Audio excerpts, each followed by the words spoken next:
Drama serial محافظ کے last episode میں ہم دیکھیں گے کہ جس محبت کو چھپانے کے لیے زوار نے پوری زندگی خاموشی اختیار کی، آخر کار اسی محبت نے اسے موت کے دروازے تک پہنچا دیا۔ پارس کو بچاتے ہوئے زوار نے اپنے سینے پر گولیاں کھا لیں اور اب ہسپتال میں اس کی زندگی کے صرف چند گھنٹے باقی ہیں۔ لیکن اصل سوال یہ ہے کہ اگر زوار بچ گیا تو کیا پارس اور زوار کو آخر کار ایک ہونے کا حق مل جائے گا؟ اور اگر زوار نہ بچا تو کیا محافظ کی یہ کہانی محبت کی بجائے قربانی پر ختم ہوگی؟ محافظ اب اپنی آخری ایپیسوڈ کی طرف بڑھ چکا ہے اور آنے والے مناظر دیکھ کر محسوس ہوتا ہے کہ اختتام صرف ایک محبت کی کہانی کا نہیں بلکہ کئی کرداروں کے فیصلے کا بھی ہونے والا ہے۔ سب سے پہلے ہم بات کریں گے زوار کی، جو اس وقت ہاسپٹل میں زندگی اور موت کی جنگ لڑ رہا ہے۔ پارس کو بچانے کے لیے اس نے اپنے سینے پر گولیاں کھائیں اور یہ گولیاں آفتاب نے چلائی تھیں۔ خوش قسمتی سے پولیس بروقت وہاں پہنچ گئی اور آفتاب کو گرفتار کر لیا، ورنہ شاید وہ صرف زوار ہی نہیں بلکہ پارس کو بھی نشانہ بنا دیتا۔ اب آفتاب اور وہاب دورانی دونوں پولیس کی گرفت میں ہیں، لیکن سب سے بڑی جنگ ابھی ہاسپٹل میں جاری ہے، جہاں زوار کی حالت انتہائی تشویشناک ہے۔ ڈاکٹرز نے بھی واضح کر دیا ہے کہ اگلے 24 گھنٹے بہت اہم ہیں، اور دوسری جانب پارس کا رو رو کر برا حال ہے۔ اس کے دل میں صرف ایک ہی بات ہے کہ اگر زوار اس کے سامنے نہ آتا تو شاید آج گولی اسے لگتی، لیکن اس کی وجہ سے زوار اپنے جان خطرے میں ڈال بیٹھا۔ بہزاد صاحب اسے سمجھاتے ہیں کہ اپنے آپ کو اس طرح مت توڑو، کیونکہ ہارون تمہیں اس طرح روتا دیکھے گا تو شاید اسے مزید دکھ ہوگا۔ لیکن پارس کے لیے اس وقت کسی اور چیز کی کوئی اہمیت نہیں۔ وہ صاف کہتی ہے کہ ہارون جو سوچتا ہے سوچے، اگر چاہے تو واپس چلا جائے، اور اگر زوار ریشم سے شادی کرنا چاہتا ہے تو کر لے۔ مجھے صرف اس وقت یہ چاہیے کہ زوار بچ جائے۔ اور میرے خیال میں یہی جملہ پارس کی محبت کا سب سے بڑا ثبوت ہے، کیونکہ جس لڑکی نے کچھ عرصہ پہلے غصے میں زوار کو بزدل کہا تھا، آج وہ اپنی زندگی کی ہر خوشی، ہر رشتہ اور ہر مستقبل زوار کی زندگی کے سامنے بھول چکی ہے۔ اسی دوران ہارون پارس کے لیے پانی لے کر آتا ہے اور پارس اس سے معذرت کرتی ہے، لیکن ہارون کا جواب بہت خوبصورت ہے۔ وہ اسے احساس دلاتا ہے کہ اسے معافی مانگنے کی ضرورت نہیں، کیونکہ وہ بہت پہلے سمجھ چکا تھا کہ پارس اور زوار کے درمیان صرف دوستی نہیں بلکہ محبت ہے۔ یہاں ہارون کا کردار میرے خیال میں بہت خوبصورت انداز میں مکمل ہوتا دکھائی دے رہا ہے۔ وہ چاہتا تو پارس سے شکایت کر سکتا تھا، اسے دھوکہ دینے کا الزام لگا سکتا تھا، لیکن وہ ایسا نہیں کرتا، بلکہ جب پارس اس سے کہتی ہے کہ تم بہت اچھے انسان ہو تو ہارون کا ہلکے پھلکے انداز میں جواب دینا کہ وہ تو میں ہوں، اس سارے غمگین ماحول میں ایک چھوٹا سا مزاحیہ لمحہ پیدا کرتا ہے۔ شاید ہارون جان بوجھ کر پارس کو ہنسانے کی کوشش کر رہا ہے، کیونکہ وہ کافی دیر سے رو رہی ہے، اور شاید یہی ہارون کی اصل خوبی ہے کہ وہ محبت میں ہار کر بھی دوسرے انسان کی خوشی چاہتا ہے۔ دوسری طرف بہزاد صاحب زوار کے والد اعجاز بخت کو فون کر کے ساری صورتحال بتاتے ہیں کہ زوار انتہائی نازک حالت میں ہسپتال میں ہے۔ یہ خبر سن کر اعجاز بخت کے لیے خود کو سنبھالنا مشکل ہو جاتا ہے۔ وہ اپنی بیوی اور گھر والوں کے ساتھ فوراً کراچی روانہ ہوتے ہیں۔ جب وہ ہسپتال پہنچتے ہیں تو بہزاد صاحب ان کے سامنے انتہائی شرمندگی کے ساتھ کھڑے ہوتے ہیں اور ان سے معافی مانگنے کی کوشش کرتے ہیں، لیکن اعجاز بخت انہیں فوراً روک دیتے ہیں۔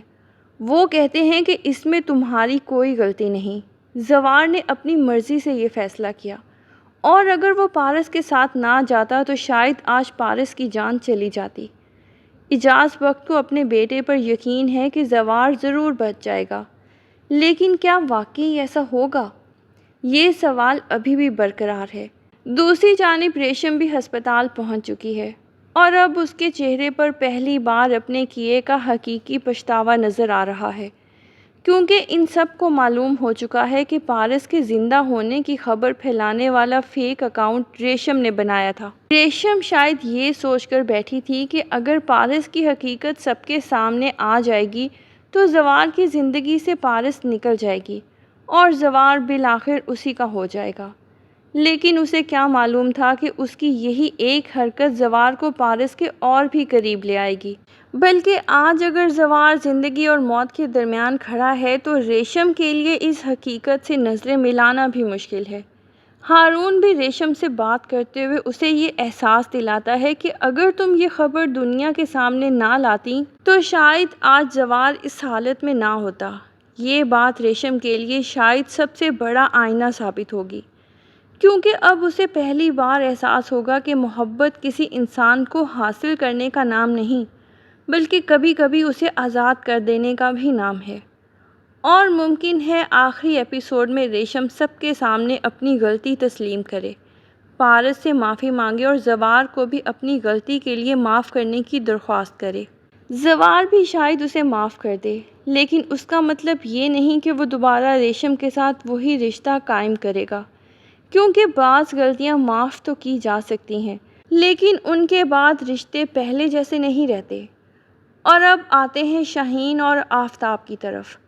آفتاب کو پولیس گرفتار کر کے لے جا چکی ہے اور شاہین ایک بار پھر ہسپتال پہنچ کر بہزاد صاحب کے سامنے ہاتھ جوڑتی ہے، آنسو بہاتی ہے اور اپنے بیٹے کو معاف کرنے کی درخواست کرتی ہے۔ لیکن اس بار بہزاد صاحب کا لہجہ بالکل مختلف ہے۔ وہ صاف کہہ دیتے ہیں کہ آفتاب نے جو کیا اس کے بعد معافی کی کوئی گنجائش باقی نہیں رہی۔ پھر وہ شاہین کو بتاتے ہیں کہ آفتاب کا اصل ارادہ کیا تھا، وہ پارس کو مارنے آیا تھا، اور اگر زوار عین وقت پر پارس کے سامنے نہ آتا تو آج شاید پارس نہیں بلکہ اس کی لاش ہسپتال میں ہوتی۔ یہ سن کر شاہین کے پاس شاید اپنے بیٹے کا دفاع کرنے کے لیے بھی کوئی دلیل باقی نہ رہے۔ لیکن یہاں میں ایک مختلف پیشگوئی کرنا چاہوں گی۔ مجھے نہیں لگتا کہ ڈرامہ زوار کی موت دکھا کر ختم ہوگا، کیونکہ پوری کہانی میں زوار پارس کی زندگی کا سب سے بڑا محافظ بن چکا ہے، اور جس کردار نے پوری کہانی میں دوسروں کی جان بچانے کے لیے اپنی جان خطرے میں ڈالی، اس کی کہانی کا اختتام موت سے زیادہ اس کی زندگی کے ذریعے مکمل ہونا زیادہ معنی رکھتا ہے۔ ممکن ہے آخری ایپیسوڈ میں زوار کی حالت اچانک بہتر ہو، لیکن ہوش میں آنے کے بعد سب سے پہلے وہ پارس کو تلاش کرے، اور شاید یہی وہ لمحہ ہوگا جب اعجاز بخت کو بھی احساس ہوگا کہ جس بیٹے کو وہ اپنی مرضی کے فیصلوں کا پابند سمجھ رہے تھے، وہ اپنی محبت کے سامنے نہیں بلکہ اپنے اصولوں کے سامنے وفادار تھا۔ میری نظر میں اصل خوشی تو تب ہوگی جب زوار کو بچنے کے بعد کسی سے اپنی محبت ثابت کرنے کی ضرورت ہی نہیں پڑے گی، کیونکہ اس کی قربانی سب کچھ ثابت کر چکی ہے۔ پارس بھی شاید پہلی بار کھل کر اپنے والد کے سامنے زوار کا نام لے گی، اور بہزاد صاحب بھی اب اس رشتے کے راستے میں کھڑے ہونے کے بجائے بیٹی کی خوشی کو قبول کر لیں گے۔ اور ریشم، شاید اس کہانی کا سب سے بڑا سبق ریشم ہی سیکھے گی کہ کسی انسان کو زبردستی حاصل نہیں کیا جا سکتا۔ اب دیکھنا صرف یہ ہے کہ زوار کی آنکھیں دوبارہ کھلتی ہیں یا نہیں، کیونکہ اگر زوار نے آنکھیں کھول دیں تو یہ صرف ایک مریض کا ہوش میں آنا نہیں ہوگا، بلکہ پارس اور زوار کی برسوں سے رکی ہوئی محبت کا بھی دوبارہ زندہ ہونا ہوگا۔ لیکن اگر آخری ایپیسوڈ میں زوار کی حالت نے کوئی نیا رخ اختیار کر لیا تو پھر محافظ کا اختتام شاید خوشی سے زیادہ قربانی کی ایک ایسی داستان بن جائے جسے ناظرین مدتوں یاد رکھیں گے۔ آپ کے خیال میں محافظ کا اینڈ کیا ہونا چاہیے؟ مجھے کمنٹ میں ضرور بتائیے گا۔ ویڈیو پسند آئی ہو تو لائک کر دیں اور چینل کو سبسکرائب کر دیں۔ اللہ حافظ۔